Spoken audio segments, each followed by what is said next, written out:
예전에 제가 고등학교를 다닐 무렵에 그 당시 사람들에게 많이 애송되던 시가 한 편 있었습니다.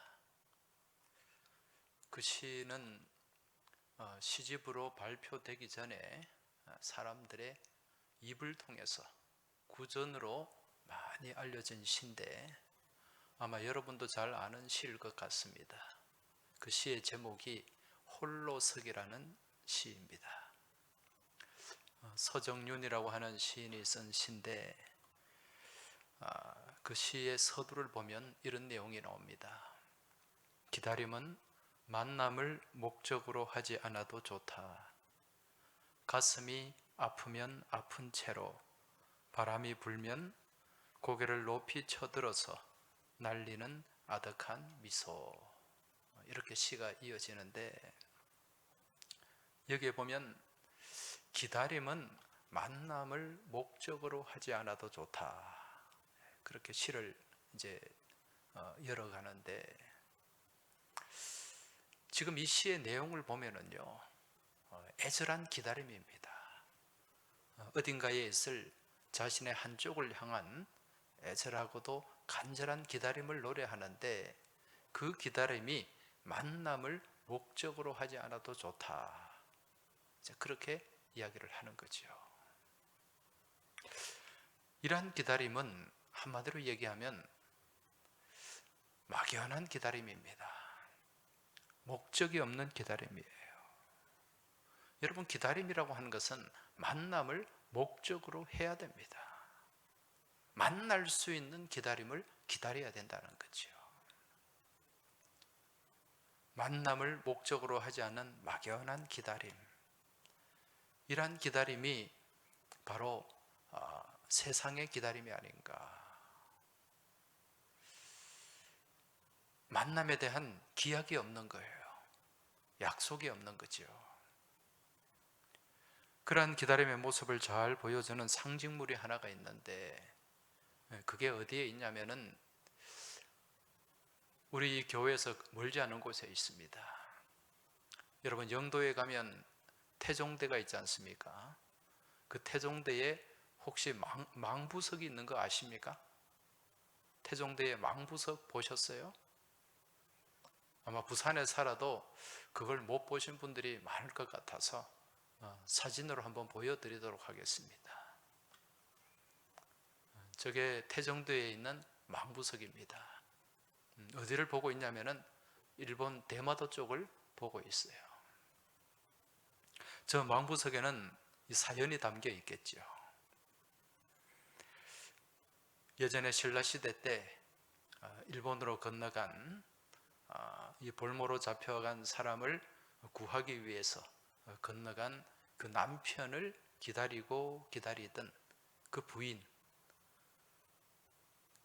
그곳에서 계속해서 일본을 바라보며 남편을 기다리다가 결국 남편은 돌아오지 못하고 그 부인은 그곳에서 이제 돌이 되었다, 바위가 되었다라는 그런 전설이 저기에 담겨 있습니다.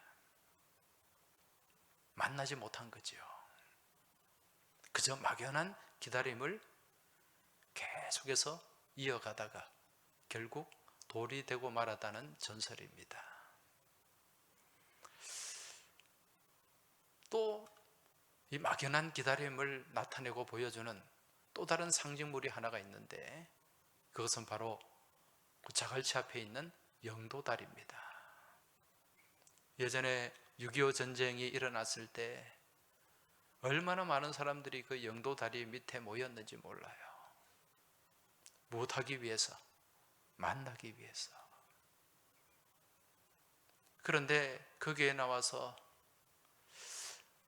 하루 이틀, 100일, 1년, 몇 년을 기다려도 결국 만나지 못한 사람들이 대부분입니다. 왜? 기약이 없는 만남이기 때문에, 만남에 약속이 없기 때문에 그렇다는 것입니다. 그저 막연하게 기다리는 그 기다림의 모습, 이게 세상의 기다림이고 이 땅을 살아가는 많은 사람들이 그런 막연한 기다림 가운데 한평생을 소진하기도 한다는 것입니다. 하지만 기독교 신앙 안에서 기다림은 그렇지가 않습니다. 믿음 안에서 기다림, 주님 안에서 기다림은 분명한 만남의 약속이 있다는 것입니다. 목적이 있는 기다림이라는 거지요. 그리고 그러한 기다림 가운데 언젠가는 만나게 됩니다. 우리 기독교에 3기가 있다 그랬죠. 기도하고, 기대하고, 기다리면 만나게 된다. 이게 우리 기독교의 3기예요. 기도하는 사람은요, 기대를 합니다. 기대 가운데 기다리는 거죠. 그러면 하나님 때에 그 기다림이 이루어진다는 것입니다. 왜? 우리 하나님은 그저 공수표를 날리는 분이 아니기 때문에. 지금까지 우리는 대림절 기간을 지내면서 이 기다림이라고 하는 주제를 가지고 계속 말씀을 살펴보았는데, 이 누가복음에 나오는 이 기다림의 사람들, 사가랴와 엘리사벳, 또 시므온, 이들은 모두 만났어요. 그저 막연한 기다림을 기다린 것이 아니라 약속 안에서 목적이 있는 기다림을 기다렸기 때문에 만날 수 있었다는 거죠. 그러한 약속이 있는 기다림을 기다리던 또 한 사람이 오늘 누가복음 말씀에 나오지 않습니까? 그 사람이 누굽니까? 바로 오늘 우리가 살펴볼 안나라고 하는 여성입니다. 오늘 말씀 36절, 37절을 다시 보시면, 또 아셀 지파 바누엘의 딸 안나라 하는 선지자가 있어 나이가 매우 많았더라. 그가 결혼한 후 7해 동안 남편과 함께 살다가 과부가 되고 84세가 되었더라. 이 사람이 성전을 떠나지 아니하고 주야로 금식하며 기도함으로 섬기더니. 자, 오늘 이 말씀에 보면 이 안나가 어떤 사람인가, 이걸 우리에게 잘 보여주고 있는데요. 이 안나라고 하는 할머니, 여선지자입니다. 나이가 84세나 되었어요. 그런데 이 안나는 이제 무슨 지파 사람인가, 어디 지파 사람인가, 이걸 우리에게 말씀하는데 아셀 지파다, 이렇게 소개를 하고 있습니다. 아셀 지파 바누엘의 딸 안나라. 여기서 바누엘은 이 히브리어 브니엘을 헬라어로 옮긴 말이에요. 브니엘을 헬라어로 옮기면 바누엘이 됩니다. 그리고 또 안나는 구약의 한나를 이제 헬라 말로 옮기는 과정 가운데 안나라고 부르게 됩니다. 자, 이 안나가 어디 지파 소속인가? 아셀 지파 소속이에요. 여러분, 이스라엘은 모두 몇 지파가 있죠? 12지파가 있죠. 이 12지파 가운데 이 아셀 지파라고 하는 지파는 참 이 존재감이 약한 그런 지파 중에 하나입니다. 이 이스라엘 지파들 가운데 유다 지파가 그러면 다윗이 그 지파에서 나왔고, 또 솔로몬이 그 지파에서 나왔고, 또 나중에 예수님도 유다 지파에서 나오지 않습니까? 베냐민 지파 그러면 초대왕 사울을 배출한 지파입니다. 레위 지파는 제사장의 가문이에요. 에브라임 므낫세 지파는 요셉의 가문입니다. 이런 지파들과 비교했을 때 아셀 지파는 정말 보잘것없는 그런 지파입니다. 드러나지 않는 존재라는 거죠. 그리고 여호수아가 땅을 분배할 때 아셀 지파는 어디 땅을 분배받았습니까? 아주 저 위에 갈릴리 북쪽에 별 가치가 없는 그런 땅을 분배받았어요. 변방입니다. 두로, 시돈, 그쪽에 있는 사르밧, 이런 지역이 아셀 지파 지역이라는 거죠. 나중에 보면은요, 솔로몬이 이 땅을 그 두로 왕 히람에게 줬어요. 그 히람이 이거 별로 쓸모없다, 뭐 이런 땅 주느냐, 그렇게 얘기를 했습니다. 가불이라 그랬죠. 가불.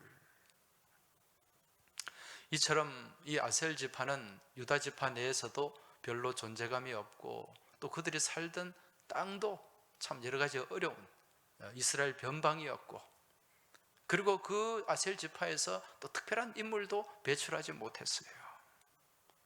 우리나라로 친다면 조상 몇 대를 거슬러 올라가도 고을 원님 한 사람 나오지 못한 그런 보잘것없는 집안이라고 할 수가 있습니다. 이런 집안 출신이 안나인데, 또 안나 자신은 또 어떻습니까? 오늘 말씀에 보니까 결혼한 후에 7해 동안 남편과 살다가 과부가 되었다. 결혼한 지 7년 만에 과부가 된 거죠. 그리고 몇 년 동안 살았는가? 84세가 될 때까지 과부로 살았던 여성이에요. 우리나라도 옛날 조선시대 때 되게 좀 일찍 결혼을 했죠. 요즘은 뭐 젊은 사람들이 너무 결혼을 늦게 하는 것 같아요. 30세가 되어도 늦은 줄도 모르고, 한 20, 30년 전만 하더라도 30세 그러면 노총각, 노처녀에 해당되는데, 요새는 30세 정도 되면 아직 어리다, 그렇게 생각하는 것 같아요. 그런데 과거 조선시대로 가면은요, 평균 결혼 연령이 15세 전후였습니다. 그 30살 정도 되면은 벌써 10살 넘은 그런 자녀들이 집안에 있다는 거죠. 과거 유대 사회도 마찬가지였는데, 유대 사회도 15세 전으로 이제 결혼을 했습니다. 남자가 한 16세, 17세, 여자가 한 14세, 15세, 이때 주로 결혼을 했다는 거죠. 이러한 기준을 놓고 볼 때 안나가 15세에 결혼을 했다고 치면은 7년 뒤에 과부가 되었어요. 청산 과부가 된 거예요. 22살에 과부가 되었습니다. 그리고 84세까지 지금 살고 있으면 몇 년을 과부로 지낸 거예요? 62년을 과부로 지내는 거죠. 여러분도 잘 아시겠지만은 유대 사회에서 가장 어려움을 겪은 사람들, 힘들게 살았던 사람들이 누굽니까? 고아와 과부와 객이었습니다. 62년 동안 과부로 산 거예요.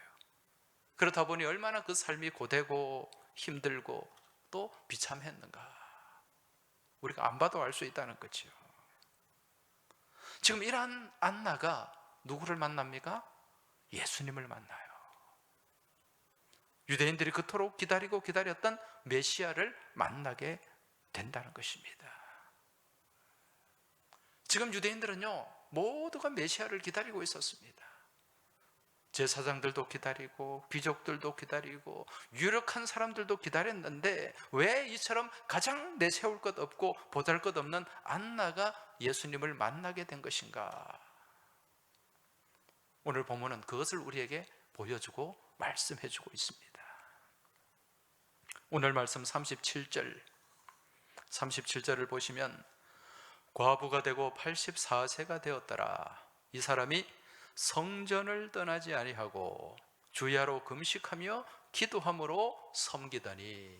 할렐루야. 이 안나가 어떤 믿음의 모습을 가지고, 어떤 믿음의 자세를 가지고 지금 예수님을 기다리고 있었는가, 이걸 우리에게 보여주고 있다는 거죠. 지금 안나가 어떻게 주님을 기다렸습니까? 성전을 떠나지 아니하고 늘 성전에 머무는 삶을 살았어요. 지금 어떤 분은 이 말씀을 보면서 또 이런 생각을 할 수도 있을 것입니다. 그럼 나도 예수님을 제대로 만나려면 아예 성전에 들어가서 성전 안에서 숙식을 해야 되나, 그런 생각을 할 수도 있겠지요.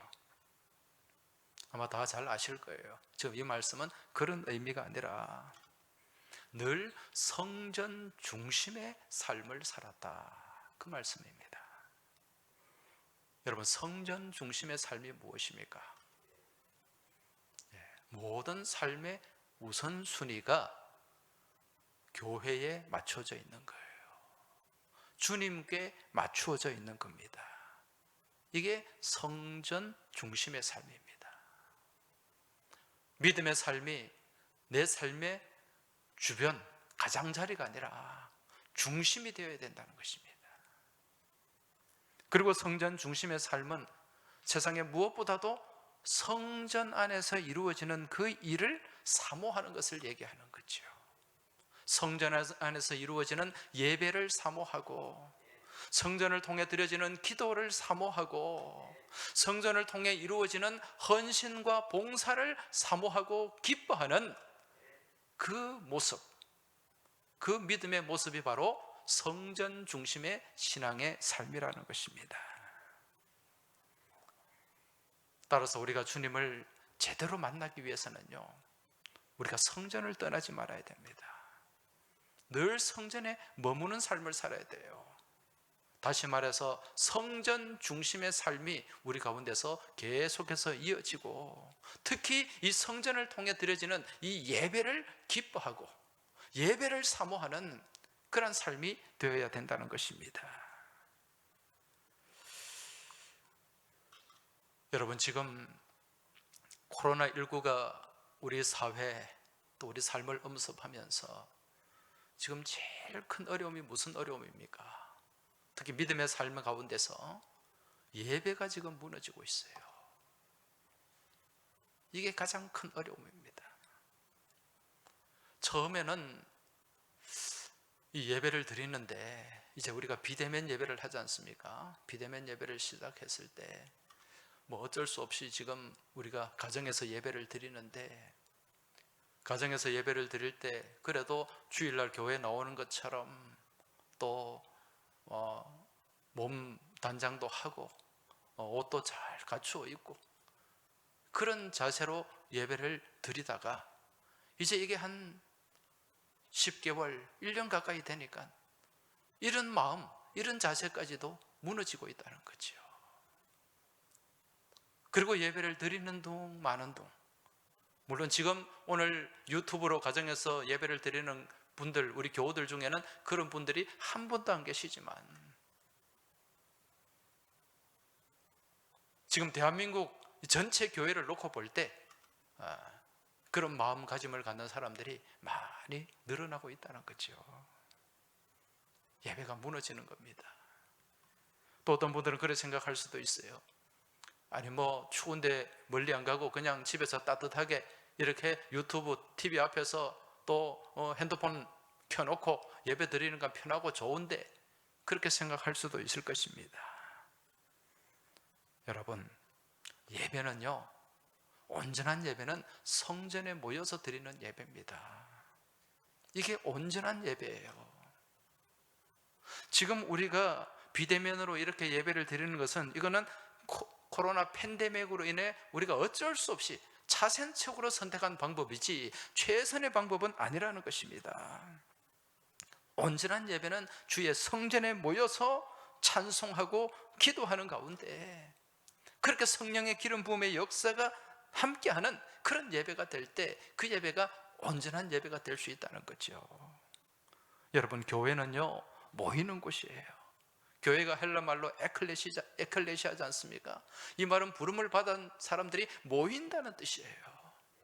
교회를 코이노니아라고 합니다. 교회 안에, 우리가 성전 안에 모여서 하나님과 교제하고 성도와 교제하는 공동체, 이게 교회 공동체고 코이노니아 공동체라는 거예요. 그러기 위해서는 모여야 됩니다. 제가 가끔 말씀드리지만 우리 교회, 이 교회는 이 아궁이에 비유할 수가 있습니다. 시골에 그 불을 때는 아궁이, 그 아궁이 안에 장작들이 모여져야 돼요. 그래야 불이 붙습니다. 정말 이 마른 막대기와 같은 그런 장작들, 마른 막대기들이 아궁이 안에 모여져서 그 가운데 불이 붙을 때 뜨겁게 불타오르고, 그 불을 통해서 또 많은 것들을 할 수가 있지 않습니까? 교회가 그렇다는 거죠. 이 교회 공동체라고 하는 이 성전, 이 영적 아궁이 안에 마른 장작과도 같은 우리 심령들이 모여서 하나님을 뜨겁게 찬송하고 예배할 때 우리 심령에 불이 붙게 되는 줄 믿으시기 바랍니다. 그 불을 뭐라고 얘기합니까? 권능이라고 얘기하잖아요. 디나미스. 권세, 힘입니다. 이러한 불이 붙을 때, 아궁이 안에 불이 붙을 때 물도 끓여지고 음식도 끓여지고 쇠죽도 끓여지고, 그렇게 만든 그 음식을 통해서 사람도 살고 짐승도 사는 생명의 역사가 나타나게 된다는 것입니다. 그러기 위해서는 모여야 돼요. 우리가 모일 때 주님의 성령이 임하고, 우리가 모여서 찬송할 때 주님이 높여지게 되고, 우리가 마음을 모아 주님을 경배할 때 우리 주님의 축복이 이 가운데 함께하게 되는 줄 믿으시기 바랍니다. 이러한 믿음의 삶을 위해서 우리가 성전을 사모하는, 성전 중심의 삶을 살아야 된다는 거죠. 지금 성전에 모이지 못하니까요, 예배도 온전히 우리가 드리지 못하고, 또 교제도 이루어지지가 않아요. 앞서 말씀드린 것처럼 교회는 코이노니아, 교제가 이루어지는 곳입니다. 하나님과의 건강한 교제가 있어야 되고요, 그 안에서 성도의 교제가 이루어져야 됩니다. 이게 교회라는 거예요. 그리고 이러한 교제 가운데서 뭘 하느냐, 먹고 노는 게 아니에요. 헌신하고 봉사하는 겁니다. 주의 일을 감당하는 겁니다. 이게 교회를 통해서 이루어지는 하나님의 일이요, 하나님의 역사라는 것입니다. 이러한 성전 중심의, 성전을 사모하고 성전에 모이기를 힘쓰고 성전에서 헌신하는 성전 중심의 믿음의 삶을 살아갈 때 우리 하나님께서 예비하시고 우리 하나님께서 부어주시는 주님의 은혜가 있고 축복이 있는 줄 믿으시기 바랍니다. 여러분, 우리가 성전 중심의 삶을 살면요, 우리 삶을 하나님이 알아서 해주십니다. 하나님이 이끌어 주신다는 거예요. 우리 교회 어느 권사님 딸이 이번에 서울의 좋은 대학에서 박사 학위를 받게 되었어요. 박사 논문이 통과가 되었습니다. 저는 그 권사님이 며칠 전에 저한테 그 얘기를 하는데, 얘기를 들으면서 하나님이 다 해주셨구나, 그런 마음이 들었어요. 무슨 얘기인가? 그 권사님의 딸이 서울의 그 대학원에 가서 박사학위 마치기까지 돈 별로 안 들였어요.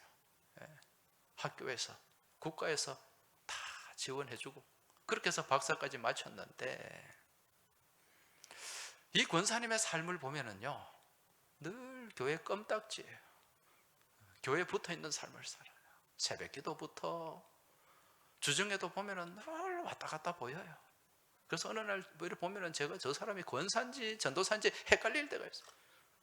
그래서 제가 그런 말을 하면 본인도 헷갈린대요. 교우 신방하고요, 교회 학교 섬기고 구역 식구들 돌보고 일주일이 그래 바쁜 거죠. 그렇게 하니까 가정과 자녀들이요, 하나님이 다 이렇게 알아서 이끌어 주시더라고요. 가정의 일들도 그렇고, 물론 살면서 뭐 크고 작은 일들이 생기기도 하지만 그때그때 하나님이 다 해결해 주시더라니까요. 제가 옆에서 보니까 하나님이 선하게 이끌어 가시더라는 것입니다. 우리 교회는 이 권사님뿐만 아니라 이런 분들이 많이 계십니다. 하나님께서는 그처럼 성전 중심의 믿음의 삶을 살아가면서 하나님과 교제하고 성도와 교제하고 몸된 교회를 섬기고 헌신하는 가운데 우리 하나님이 약속하신 복을 부어주실 줄로 믿습니다. 그리고 주님을 더 가까이서 만나게 되는 은혜를 허락하실 줄로 믿습니다. 이 안나 할머니 또한 84년이 되기까지 성전을 떠나지 않고 성전 중심의 믿음의 삶을 살았어요. 그랬더니 주님을 만나게 되죠. 어떻게 만났습니까? 38절 말씀 보십시오. 38절 다 같이 한번 읽어보겠습니다. 우리 유튜브로 같이 예배드리는 우리 교우들도 집에서 같이 한번 이 말씀을 읽어주시기 바랍니다. 마침 이때에 나와서 하나님께 감사하고 예루살렘의 속량을 바라는 모든 사람에게 그에 대하여 말하니라. 할렐루야. 자, 여기서 우리가 주목해야 될 말씀이 마침 이때입니다. 마침 이때에. 지금 안나가 마침 이때에 누구를 만났습니까? 예수님을 만났어요. 오늘 이 누가복음 말씀에는 마침이라는 말이 2번 등장합니다. 언제 등장하는가? 오늘 이 본문에 38절에 마침 이때에 누가 예수님을 만났어요? 안나가 예수님을 만났습니다. 그리고 27절로 가면은요, 27절 말씀해 보면 성령의 감동으로 성전에 들어가매 마침 부모가 율법의 관례대로 행하고자 하여 그 아기 예수를 데리고 오는지라. 할렐루야. 예수님이 성전에 들어왔을 때 마침 그때에 누가? 시므온이 예수님을 만나게 되는 거죠.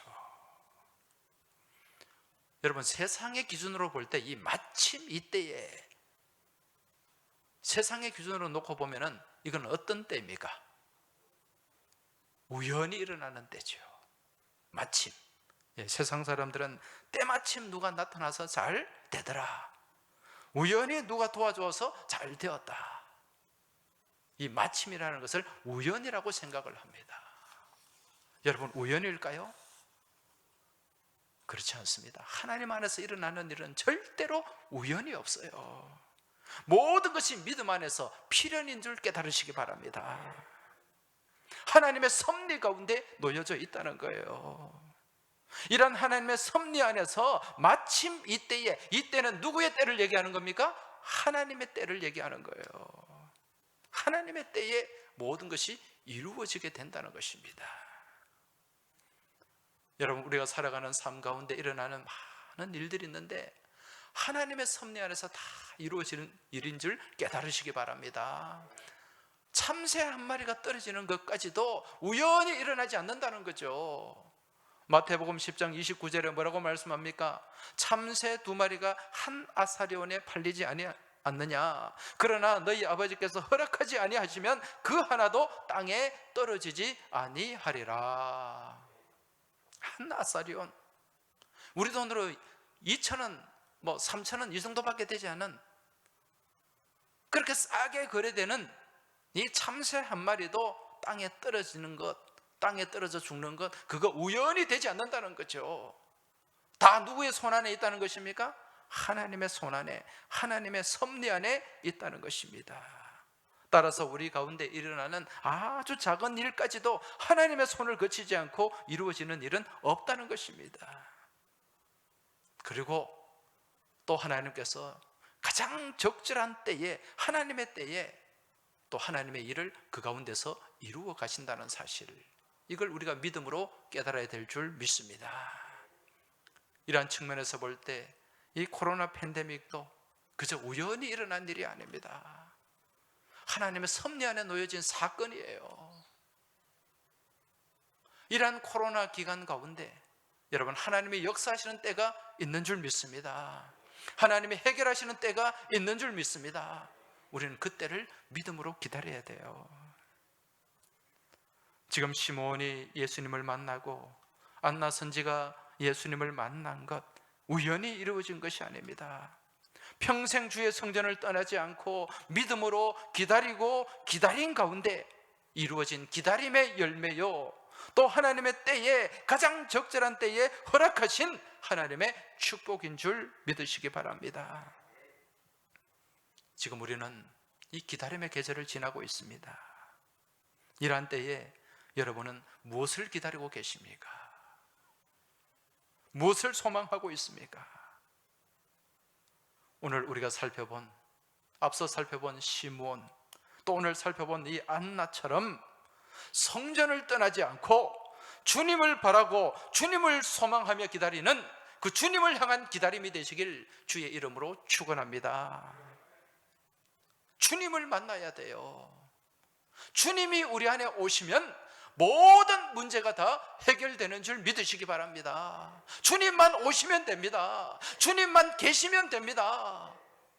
우리가 지금 이 코로나 상황, 이 시대 가운데 어렵게 살지만 주님이 함께 하시면 이거 아무 문제도 안 되는 줄 믿으시기 바랍니다. 주님을 기다려야 돼요. 세상에 다른 것 기다리지 마세요. 내가 이번에 사놓은 로또 이게 당첨되기를 기다리지 마세요. 아니면 지금 사놓은 아파트 값이 오르길 기다리지 마세요. 아니면 다른 어떤 세상적인 기준과 가치를 놓고 그것을 향해 바라보며 거기에 기다림의 목적을 두지 말라는 것입니다. 오직 주님입니다. 주님을 기다리시기 바랍니다. 주님만 오시면 됩니다. 주님만 함께 하시면 우리 삶에 있는 모든 문제가 해결된다는 그 믿음을 가지고 기다리고 기다리는 믿음의 간절함이 여러분 안에 있기를 축원합니다. 이러한 주님을 기다리는 가운데 여러분, 우리의 예배가 회복되길 기다리시기 바랍니다.